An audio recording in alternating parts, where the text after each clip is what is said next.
Nagpahayag ng pagsang-ayon si Senador Ronald De La Rosa hinggil sa bagong direktiba ng Philippine National Police o PNP sa pagbabawal ng magpapatato sa mga tauhan ng pulisya.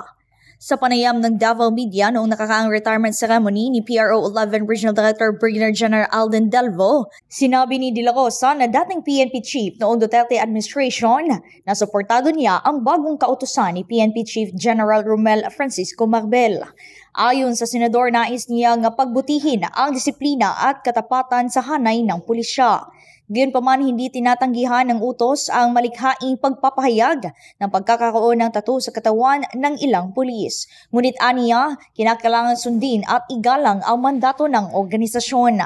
Sa umpisa pa lang, alam na ng pulisya ang mahigpit na pagsunod sa mga utos ng pulisya mula nang naging kasapi sila ng PNP. Sa ngayon, muling ni-review ng PNP ang mandato hinggil sa pagtanggal ng mga visible tattoo ng mga tauhan nito.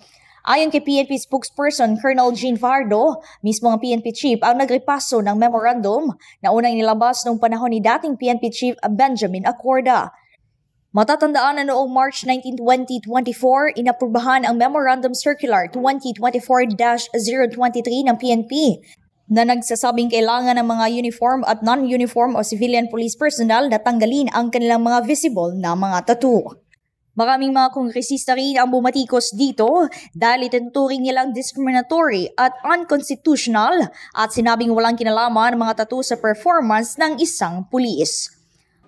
That has been a part of our customary policy, no? Na bawal talaga ang... Wala nga, sabihin mo, wala sa konstitusyon. Internal policy of the PNP dictates. Yan ang wala at mula simpila ng Bombo Radyo Davao para sa Bombo Network News. Bombo Mariel Escabarte. Para sa number 1 in most trusted radio network in the country, Bombo Radyo Philippines. Basta Radyo. Bombo!